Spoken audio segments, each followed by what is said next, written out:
Imagine a scene. Your boss organises an improvement workshop to brainstorm how members of the customer success team can improve alignment between what we do as a central technology function for a portfolio of about 20 key customers and the overall company's goals.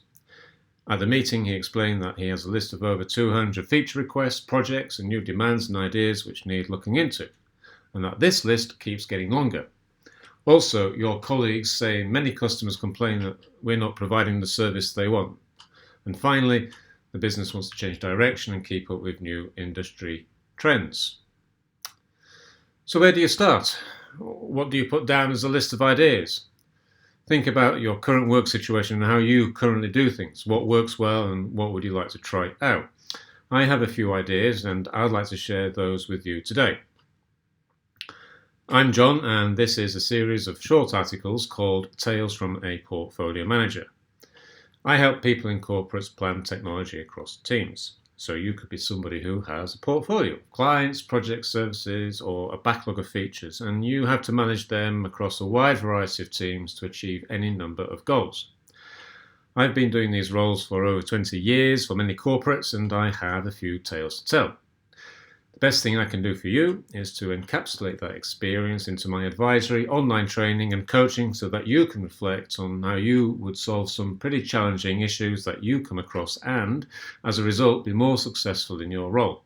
If you like the content, stay tuned for more episodes and try our courses for free with a link in the article description. So let me give you some background of my experience. When I began managing a list of ideas and projects and services, I first used Excel. Also, each line item on the list always had criteria that related to the dimensions that were easy to describe, such as the size of the project's cost, resources, time, and objectives, for example.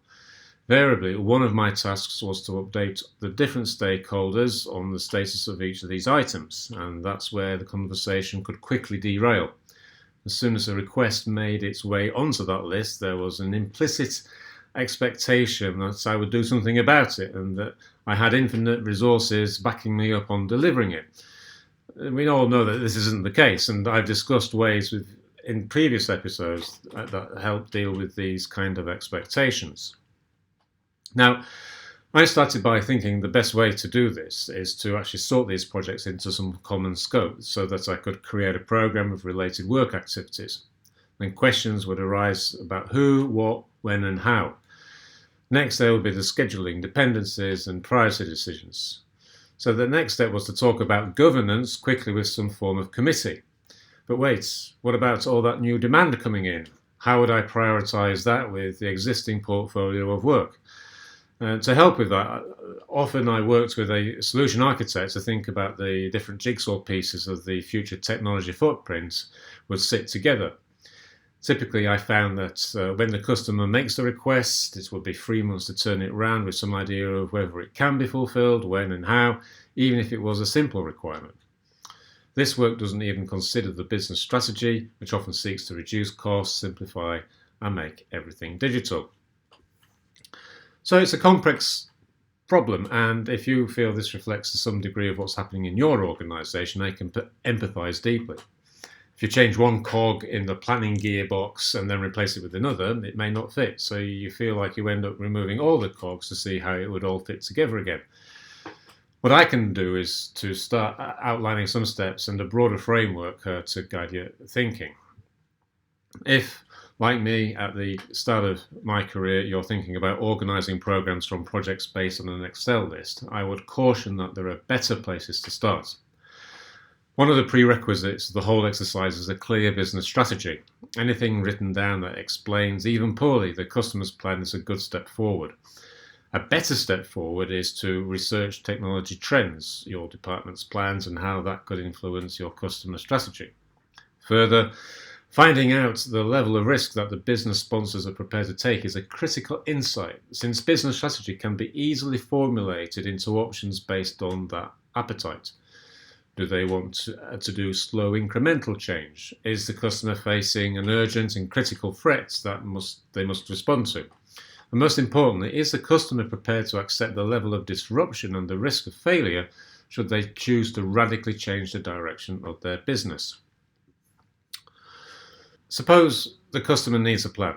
In that case, I have a questionnaire. And the main point is that the questions focus on strategic direction, business activities, plans, pain points, and objectives. They have nothing to do really about technology at all, except for the expectations of services or requirements that they have in mind already to calibrate their thinking and what level of maturity the customer is in terms of whether they're thinking in terms of solutions or business outcomes. This document itself is a basic strategy template. However, it doesn't provide the insight or the alignment, which is fundamental and key to helping you construct your portfolio. Invariably, customers who present requirements on the technology function want their way, which may contrast significantly with your company's broader business strategy implications. As your conversations develop with customers, they also need to be discussed openly with your organization's leaders to check that the leaders acknowledge this and have the answer on how to respond to customer requests. I found that this discussion between customers and the company leadership doesn't necessarily take place, or it takes place in the absence of a technology person present to help identify the risk and impact. And quite often, the interpretation of that business strategy can very quickly devolve into conflicting technology requirements between the parties. So to overcome this alignment issue, the second tool I use is a strategy on a page. Similar to objectives and key results, OKRs, if you've heard of those, but also lists the mission, the vision, and the activities supporting the objectives. Generally, if I'm sitting with a customer, it takes me 2 to 3 hours to fill in through a process of inquiry about the context within which the customer operates. Before the meeting, I can pre-fill this template with the information I've gathered from the questionnaire in the research phase I mentioned earlier. The primary point I find with this document is the start of the conversation, and I probably iterate these documents every couple of weeks when I have conversations with corporate IT functions or the leadership to research as high level as possible the feasibility of potential solutions or how various business requirements can be fulfilled. It's a living document and is the main one I use when I seek alignment between customers and solution providers.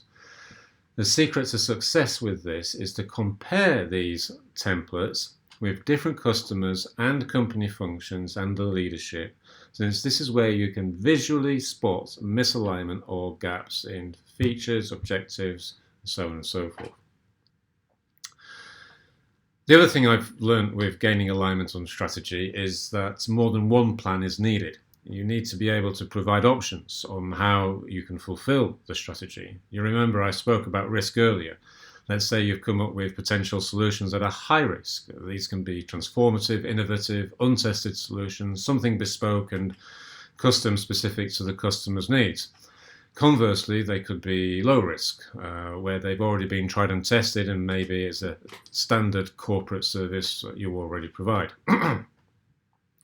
Now, bringing this back to the original problem of resolving, say, a long list of requirements in Excel, you can search through that list and categorize projects by scale, risk, and customer objective. 3 or 4 similar projects or technology enablers may have different risk profiles, but the same objective. Having a conversation around this empowers the customer to feel that they are in control when they understand the cost, risk, and timescales at a high level, and they have sufficient information to make a decision. Now, I need to underline the point about objectives. The alignment process is not just between the goals of your customer, company, leadership, and the technology function, but also of the activity, requirement, technology enabler, or project to the objective. When you do this, you find that there are surplus, duplicated, and different flavors of the same activity. Fundamentally, you align the portfolio of work, the activities, to objectives. The other tool worth mentioning in this article is how we use the roadmap. Naturally, we will be creating a roadmap anyway, but my point here is how. Since most solutions have been categorized by risk and scale, they can be aligned onto a basic multi-year horizon roadmap where the scheduling is by impact and priority. For me, The roadmap diagram needs to be accompanied with a narrative that explains the decisions and the risks involved. Obviously, the caveats around delivery must be there as well. Again, like the SOAP, this document is updated frequently. The objective of the exercise is not to produce the document itself, but to ensure that the document has sufficient information to facilitate the conversation. So, here's a quick summary of what we can include in our brainstorming meeting. Fundamentally, we need to have a common approach to defining and iterating regularly business strategy, which can be readily interpreted into technology enablers, the outcome of which will drive a very different list of projects and programs and your resulting portfolio.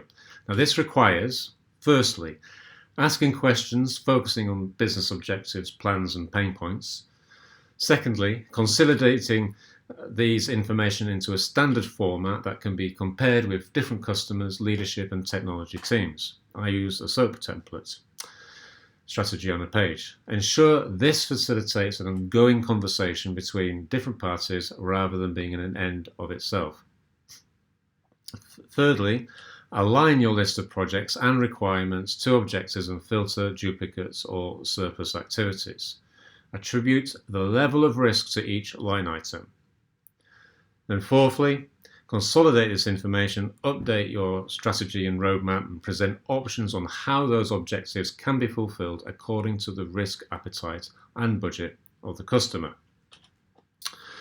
So there you have it. I have outlined at a very high level the process I have used to create a portfolio of work. There is far more information and detail in the strategy management course I provide, together with introducing more tools such as capability mapping and innovation. If this article has been useful and you want more information, subscribe to a 2-week free trial of the SDBP Foundation course, link below in the article. So, stay tuned for the next episode of Tales from a Portfolio Manager. Thank you. This article is sponsored by sdbp.institute, an online training and coaching platform that enables participants to become strategic digital business partners. In just 4 months, with a 2 to 3 hour a week commitment, teams and individuals can demonstrate value and gain confidence through practicing the tools and techniques that help people collaborate on technology roadmaps across teams. Whilst giving a foundation understanding of relationships, customer value and alignment, the courses can help participants drive results for themselves, their teams and their organisation. One client said, "Our stakeholders have started to trust us more based on better expectation management and small incremental improvements through applying the principles and approaches taught in the course. It gave fantastic insight. Many organisations and individuals have benefited from the instruction given on our platform. So you can go to sdbp.institute and see how you and your team can gain a certificate in Strategic Digital Business Partnering, or contact us for bespoke corporate training.